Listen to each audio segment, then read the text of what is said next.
Hello, ladies and gentlemen, and welcome to grecochess, the YouTube channel of chess. In this video, I'm going to show to you the game I played at the fourth round of the Ed Kopiecki Memorial Swiss tournament that was organized by QCC, the Queen's Chess Club. But first, let's share with you the details of the tournament. It takes place at Floral Park. It's the QCC Ed Kopiecki Memorial Swiss, taking place at Floral Park. This is a little town in Nassau County, Long Island. Takes place on 5 consecutive Fridays, one game every Friday. The first one, March 27th, I had a draw with a stronger player. That was a nice result. April 3rd, I got a bye meaning I did not participate because I was at Atlantic City for the Atlantic City Open Tournament. April 3rd, then April 10th, a painful loss to a player rated much lower than me. And now we're going to tell you what happened on April 17th. And there's one more game remaining on April 24th. The time control, G90 D5, meaning when game starts, players have 90 minutes on their clocks and they must complete all their moves in these 90 minutes. But when it's your time to play, for the first 5 seconds, the clock does not move. This is the delay. And of course, your clock does not move when your opponent is thinking. My opponent's name is Ivan Macheev, rating 1115. Compare this with mine, that is 1656. More than 500 rating points above Ivan, and I was a favorite, but let's see what really happened in the game. I have the white pieces, Ivan has the black, and we are switching now to the analysis board of chess.com, and on my hands I have this score sheet, and I'm going to copy the moves one by one. And after every move, computer is going to tell us who is ahead. Positive number means white is doing better, negative that black is doing better. It's going to tell us which move would have been the best. What are the 5 top options for the other player whose turn is to come, and also give a comment on the move, anything from 2 exclamation points, that is brilliant, to 2 question marks, that is a blunder. With the white pieces, I start, as usual for me, pawn to e4. Well, I can also start with the d pawn, the c pawn, the knight f3, the pawn to d3, other ways, but this is the one I'm most familiar with. And you see little booklets next to the e4, meaning that this is a book move, a move that should come as no surprise. It has been extensively discussed and analyzed in opening theory. And you'll see many such book moves to follow until we leave opening theory.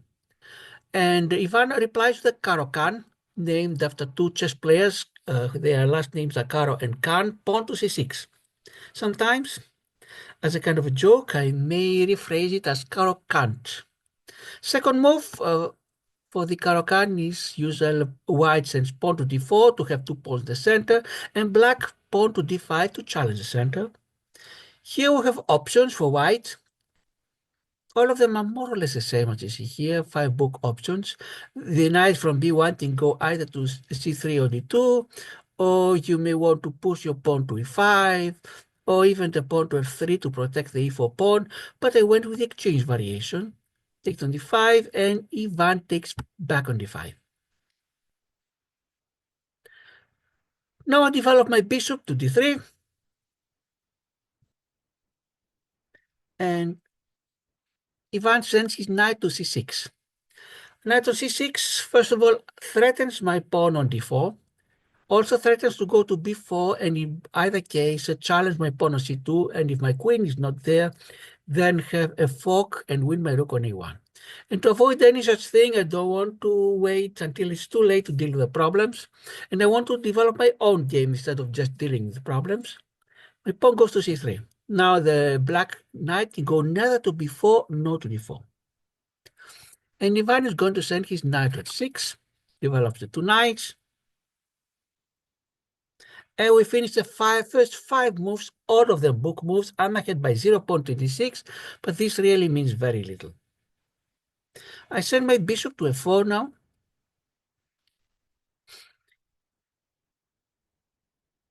And Ivan is going to push the pawn to e6. By doing so, he liberates his f8 bishop, but enslaves the bishop on c8. Or at least for the time being, this bishop is not free to move. I develop my other knight to f3, and the bishop goes to d6 for Ivan. I'm sorry. This is the first move that's not a book move. Until now, you see, all the moves had been book moves. This is not a book move, so at this point, Ivan deviates from theory. And there is a point I must pay attention to, because my bishop on f4 is not protected. Meaning, if I'm not careful and I do something irrelevant, like castling or sending my knight to d2 or a3 or anything else, I lose a piece just from move number 8. But fortunately, I'm aware of it. Take a bishop, and Ivan takes back. Castling for both sides to safeguard the kings. And I send now my rook to e1. Controls a semi-open e file, and it's semi-open because there's only one black pawn on e6 and no white pawns. Rooks love to be in open files, and if there are no such ones, now there is no open file, meaning files with no pawns, then the next best option are the semi-open. And Ivan will reply by sending his knight to d7. We finish 10 moves, and I'm ahead by 0.7. Small difference, not that big. And at that time, after the 10th move, and when I saw the knight to d7, I started fantasizing about the Greek gift. Bishop goes to h7, king takes, knight takes to g5, and if king goes to g8, can go either g8 or g6. If it goes to g8, I send my queen to h5, and I'm one move away from mate. Unfortunately, I will be one move for mate, but nothing more, because knight goes to f6 and attacks both my queen on h5, and also makes the knight on h7 impossible. After I spent some time thinking about a way to make it work, I couldn't make it work. So then I played the move that computer doesn't like it, but at least does not lose me material. Knight to g5, hoping to exert more pressure on the h7 square. Now the bishop and the knight are attacking h7, and if Ivan places his knight on f6, I might put my queen on c2, and that's what Ivan did. But instead of putting my queen on c2, I realized that if I play blindly, that is one of the moves. Then Ivan may place his queen, or excuse me, his knight on g4 and threaten with checkmate in just one move. What should I do? Computer would rather like me to stop move to place my knight on f3, but this is just going the knight back and forth. So I decided to solve once and for all the g4 problem by sending my pawn to h3. Yes, computer thinks just good. Knight cannot go to g4, or bishop later may not be able to go. And at this point, I'm going to turn off the analysis, because I have a little challenge for you, my viewers. Let me first tell you the move that Ivan played. Pawn goes to e5. What should I do? First of all, I should not ignore the following possibilities. If Ivan could play a second time in a row, pawn to h6, knight can only go to e4, pawn to e4, fork, I lose a piece. The easiest way to avoid it is take the pawn on e5. That's easy to see. And knight takes back. Of course, black needs to take it one way or the other, because otherwise then a fork is going to lose at least a knight. So it takes it back with a knight. Of course, will not take it back with a queen, otherwise Ivan loses the queen just for a rook. And here is a big challenge. What should I do? How should white play now? I didn't think there was anything important. I thought that my knight on g5 was overextended, may need to go back to f3 and perhaps exchange on f3. And then I saw I had a great move. In fact, computer thinks it is a brilliant. Pause your video if you like and try to find a brilliant move. And congratulations if you find the following move. Knight goes to h7. When I saw it, I couldn't believe it. I had it. But let's turn on the analysis. Yes, we turn off the analysis. And you see that computer thinks that knight going to h7 is a brilliant move. Why? You're going to see why. What can black do? Ideally, the computer wants the rook to go to e8, and they have me exchange on f6, queen takes on f6, and then bring the rook or to the attack. But Ivan decided to test and decides to take the knight with my knight, actually my knight with his knight. Here, not taking the king because of the bishop here. Uses his knight to take my knight, and then I continue the combination. Bishop to h7 check, king to h7, queen takes on h5 check, king on g8. And now I can take the knight on e5, one with the other. No matter how I take it, whether the rook or the queen, I have an extra pawn. I'm taking back the piece I sacrificed, and I have the extra pawn. Computer wants the rook to take it, to have more piece ahead. I was hoping I would exchange queens in my head. Why not exchange queens?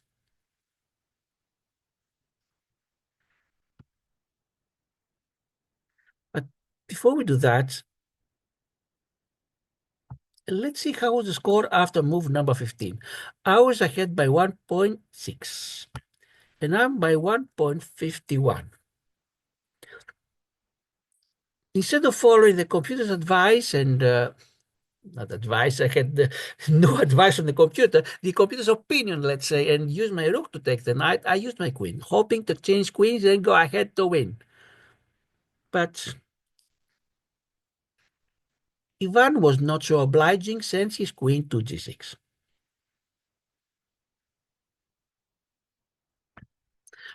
And now there is a problem. I'm not sure if you can see it. If I'm not careful, what could happen? If Ivan had two moves in a row, instead of my turn, he had his turn, it was two moves. Bishop to h3, queen to g2, it's mate. I'm losing just two moves. And in order to stop such possibility, one and for all, and not to have the pawn pinned, and not to have h3 be what they call a hook, I send my king to h2, which computer does not like it. Bishop goes to d7 for Ivan, and if I'm not careful, one of the rook, computer doesn't like it in accuracy, but if I'm not careful, one of the rook lands on e8, and then either I need to sacrifice my queen for a rook, so here, here, and here, or otherwise, if I move my queen, for example, I take the pawn, rook takes my rook, I lose a rook. If I'm not careful, I lose. Then what is the best way to stop it? Computer thinks the best way is send the queen to d4, then develop my knight on to d2 and so on. But I didn't like the knight on d2 being unprotected, and I wanted also the rooks to communicate with each other, and that's why I sent my knight to a3. Knight resists the computer. Rook goes to e8 for black, for Ivan, and my queen goes to g3. Now we can exchange queens, but I doubt that Ivan was going to oblige, and he did not. He sends his queen to b6, which is very strong move for him. He attacks the pawn on b2, and if he takes it, he's also attacking the knight on a3. And instead of being ahead in material, I may end up being behind in material. We finished 20 moves. What's the score? I'm still ahead, 0.55, less than before. My pawn goes to b3. I save my pawn for now. Queen goes to a5 and attacks my knight. My knight goes to c2, of course, defending itself.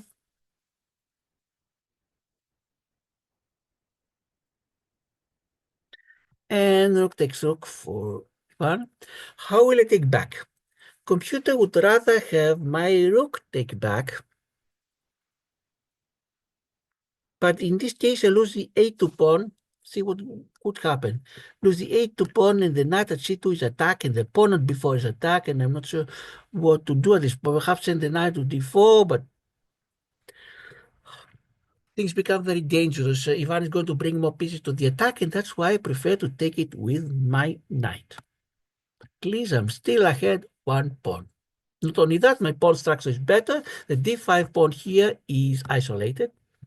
No pawns of the AC and d5, which means if I can exchange and go to this ending with only the kings and pawns, I have very good chances. What is Ivan going to do? I was afraid that he would send the rook to c8 and then I would lose either the c3 pawn, or if I brought my rook to c1 to defend it, because it's attacked twice by the queen and the rook and defended only by my queen, then I would lose the a2 pawn. So I was expecting either way rather to lose something. But fortunately for me, Ivan sent his rook to e8 instead of c8. That was spared this kind of dilemma. At this point, he decided to challenge his queen. My pawn goes to b4. Queen goes to a3. And now there are dangers coming. Queen can go to b2 and attack my rook, and if the rook leaves, then I lose at least a pawn on a2, if not even more, who knows. And that's why, to stop as early as possible any such issues, I send my queen to d3. Meaning later my knight will go to, if the queen goes to b2 as expected,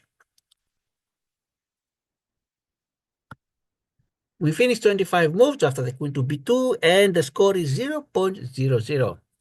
What should I do? Exactly what I had planned in advance. Knight goes to c2. Queen protects knight, knight protects rook, rook protects pawn. And just when I thought I had protected everything, turn off the analysis, bishop goes to a4. This move came to me as a shock. I saw that I was going to lose no matter what. The knight on c2 is attacked twice, once by the bishop and once by the queen, and defended only once by my queen. If the rook goes here to protect the knight, then I lose the rook. If the knight decides to leave and go anywhere, for example d4, doesn't matter where, I lose my rook. Just do it again. Here, I lose the rook. So it seems that no matter what I did, I was going to lose at least a piece. And I was feeling very bad. Once again, it seems the game where I started being ahead in material, I will end up losing it. What to do, what to do? I was thinking and thinking and thinking. And finally, I'd like to ask the viewers to pause the video and find the only move that keeps me in the game. I was glad I was able to find it. It took me quite some time. Without this move, I would have lost immediately. And when I saw that this move existed, I couldn't believe my eyes. I couldn't believe my luck. I'm going to turn on the analysis again. Hopefully you've stopped and you've thought about it. That's why we're here, to learn from these games. I learn from my mistakes. Hopefully you can learn from my mistakes and my opponent's mistakes. But this was not a mistake. This was a case I played the correct move. I was able to find, you see here, only one move gave me 0-0. All other moves put me down at least 3.66. And this move is not easy to find. Rook goes to e1. You see what's happening? Brilliant, says the computer. If Ivan wants to take my knight or my pawn or anything else, I win his bishop with a check. If Ivan decides to take my rook, I can take it back with my knights, and I may only lose a pawn. Very small choice. And that's how the game went. He takes my rook. I take his rook.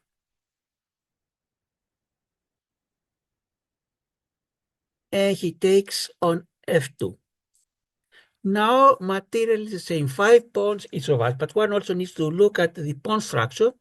I have a better pawn structure with 2 islands versus 3 for Ivan.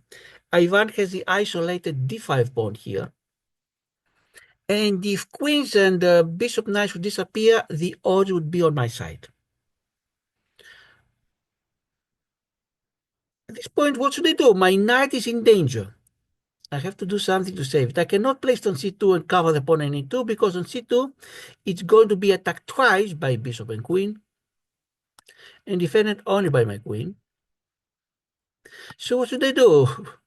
So the best thing is place my knight on f3. Computer would rather have my queen go to c3, but on f3, at least the knight is safe.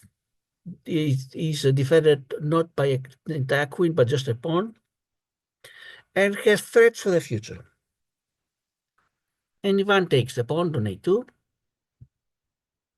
and my pawn goes to g5.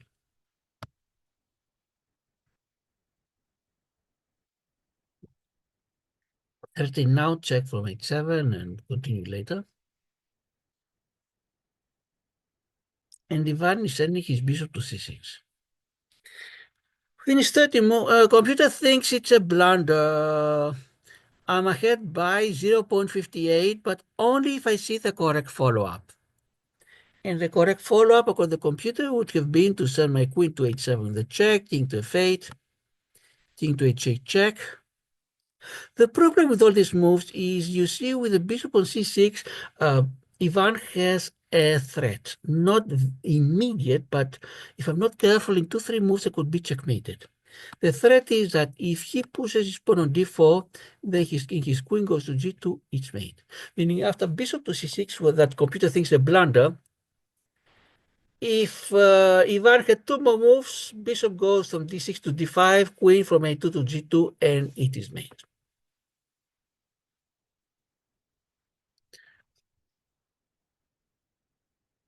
I saw it and didn't want to suffer such fate. What should I do? First of all, queen goes to g3, and computer system missed, but this move has 2 elements. First of all, it controls g2, so a queen and bishop cannot checkmate me on g2. And second, if I'm allowed, next move queen goes to b8, check, bishop to e6, and queen goes to e8 check. Ivan saw the danger of being mated. He pushes the pawn to g6. My queen goes to g8. It goes to g7.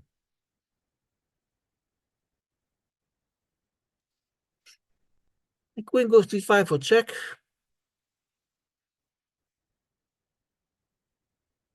King goes to g8.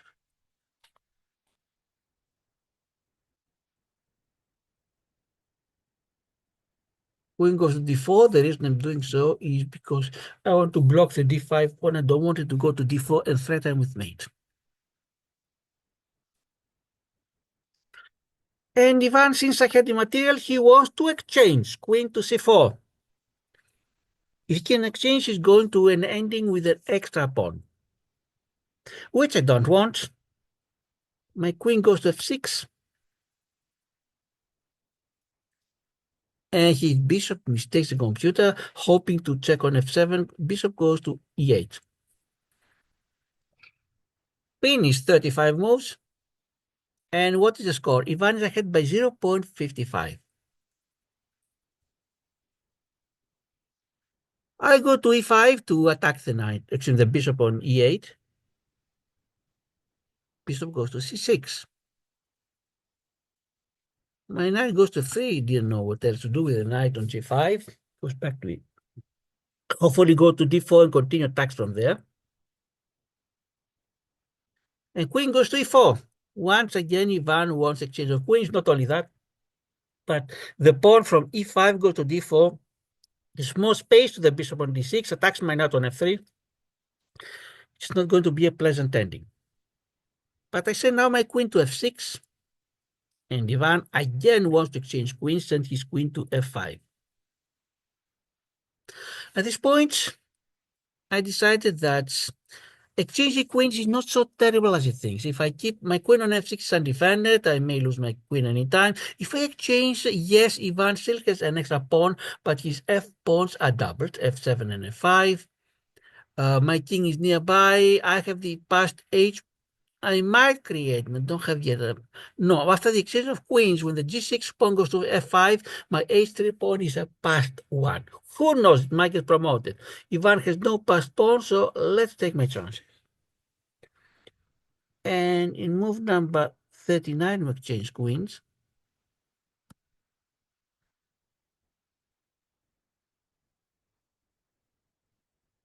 And now let's continue. 40th move, my king goes to g3. I want now to attack and win the f5 pawn. Unfortunately, just one move short, king to g3, but in any case, I want to centralize my king as we go towards the end. And Ivan does the same, king to g7. We finish 40 moves and the score is 0.00. Let's continue, king to f4, king to f6. I barely missed the chance. Next move, knight goes to d4, hoping to win with the knight. And the king goes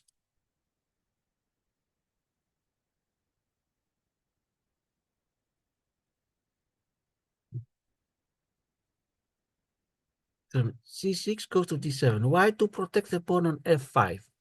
It's attacked twice by my king and my knight, and was only protected by the king. So now a second protection with the bishop, and no problem for Ivan, at least not for now. My knight goes to c2, trying to find another better square to reroute my knight. Pawn to b6 for Ivan. My knight goes to e3, bishop to e6. And thus the bishop protects both d5 and f5 pawns. And now what should I do?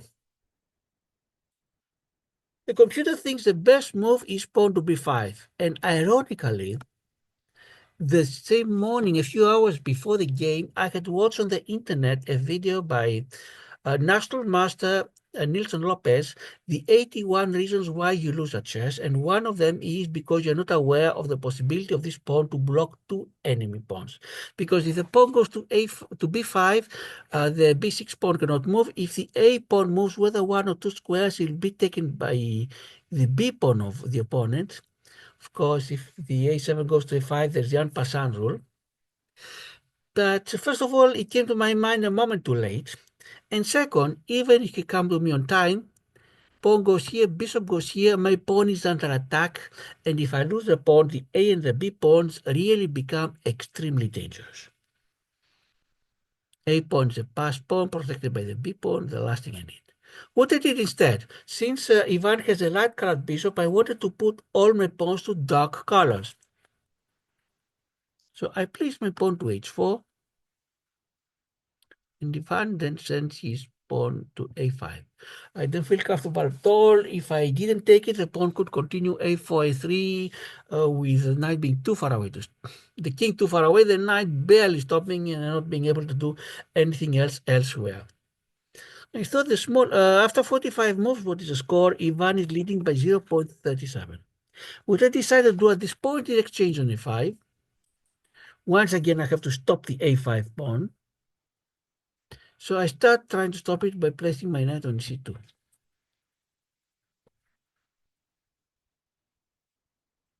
Ivan decides to, since the a pawn doesn't have too much future, might go to a4 but not to a3, decides to push the pawn to d4. Mistakes the computer, and when he did it, I realized it was a mistake because I'm winning a free pawn. Yes, you open the diagonal for your bishop, but the pawn that you lose is more important. Maybe Ivan was thinking that now his bishop can attack my knight. and have more freedom for the A pawn, or if I try to stop the A, maybe the D pick continue, and I have to take the D4 pawn immediately. You see, there are only two options that keep the score to 0-0, otherwise I'm losing at least 4.93. But how to take it? The pawn with the knight. I decided to take it with the pawn to have more control of the D5 square and be near perhaps promotion, because if I take my knight, then my pawn can go to this, go anywhere. D4 is going to be captured by a check. So I take it the pawn.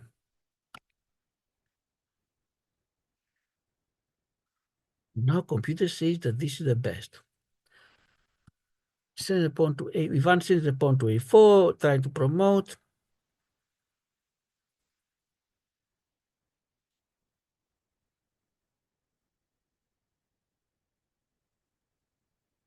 And now I want to bring my king near the pawn, so king goes to E3. But Ivan sends his king to G6. Now that my king is going towards the queen side, let the king take my kingside pawns. The first game is H4, which I protected, at least for the time being, with sending my pawn to G3. In his case, sends his king from G6 to H5. And now if I'm not careful, king goes to G4, and then I lose a pawn on G3. And if I decide to bring my knight to stop anything like that, which I doubt will even help, but the A pawn is going to move towards promotion. We finish 50 moves, and the score is 0.00. What they do, king goes to F4, pawn goes to F6. My knight goes to A3 to start to block the pawn. King goes to G6. My knight goes to B5. Bishop goes to C4. Knight goes to A3 again. Bishop goes to E6. My king goes to F3, trying to see what can I do to cover as much as possible. And Ivan replies a check on D5. After this check, the score is 0.00. You see here.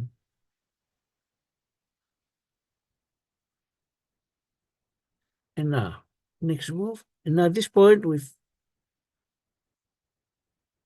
finished 55 moves. And with the score, it's again 0.00. I send my king to F4. Again, the score is 0.00, and that time both of us were so short in time, we stopped recording the moves. The game would continue for a few more moves until in the end, I had the king in C2, Ivan had the king in D4, and Ivan was able to get a draw. I'm sorry, this is D5. C2, let's do C2 and D4 were two squares. The white king was on C2, the black on D4, and then it was the last game remaining. More than 3 hours had passed. Ivan had only 7 seconds on his clock. I had about 2 minutes, and the tournament director, when he saw that only 2 kings remained, he immediately declared it a draw, which was a draw, of course. For Yvonne, that was a great success, taking a draw from a player more than 500 points above him. Congratulations, Ivan. For me, it was, I would say, a disappointment, one more disappointment. 4 rounds have been completed. 2 draws, 1 loss, and 1 bye until now. Not a great performance. There is one more round the coming Friday. Let's see what does the computer have to say in the review. How did we do?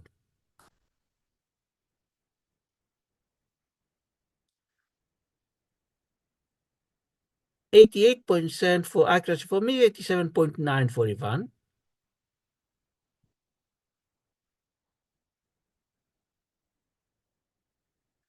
And I had 2 brilliant moves. You may remember the first one was move number 14 when I got this pawn with my knight.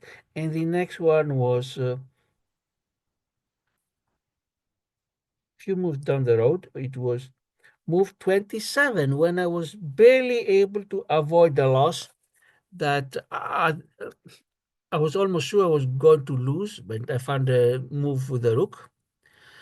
Great moves. 4 for me, 3 for Ivan. Book, 7 for me, 6 for Ivan. 23 best moves each of us. Excellent. 6 versus 2 for Ivan. Good. 6 versus 4 for me. Inaccuracies, 5 me, 6 Ivan. Mistakes, 5 me, 4 Ivan. 2 misses each of us and 1 blunder for Ivan when he placed his bishop on c8, on c6, which I did not take advantage. This concludes the coverage of this game. What next on the list? Play bots. This is bot from Taiwan called Li that has a rating of 2000. The previous video we defeated Li. I had the white pieces. It took me 2 attempts, lost the first time, won the second. So now let's see what can I do with the black pieces, because look, the bots become tougher and tougher. I have 3 bots with 2000, Lee, Charles, and Fatima. We have 2 bots with 2100s, Manuel and Oscar. And if we can survive this, we are going to the Masters.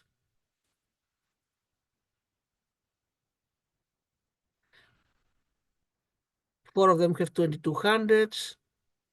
3 of them have 2300s and 3 have 2450. Let's see how far we can go. In the tournaments we've been following, last time I checked, no changes. Let's check once again.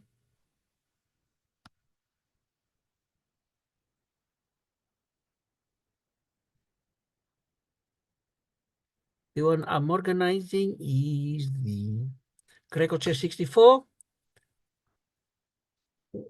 And how many games have been completed? 169 out of 192 have been completed, 23 remain. And if you look at the various groups, we have 10 out of 16 we know has advanced, and another 6 are still for grabs. Guy Jordan International, F94 Alex from Britain, Lelio 69 from Italy, Roberto 3515 from Brazil, Mr. Hajiv from Azerbaijan, Petla 68 from Italy, Bossi Stand By Me from Italy, at Daniel 97 from the United States, Hazelcourt Kid from the United States.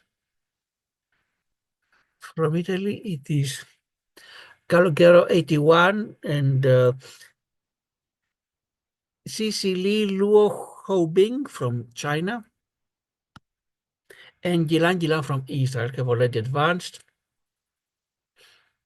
And let's see the other tournament, the Underwater Moonlight. We're still in the final round. 6 players are competing for the win for the trophy.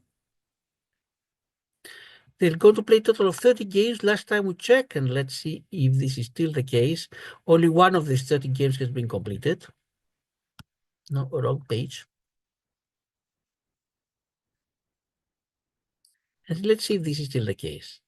Yes, still the case. AMMT has defeated Möbius, the first game they played. 29 games remain. This we're going to cover them as they complete. But that's it for now. Thanks to all the viewers, subscribers, the likes, and the comments.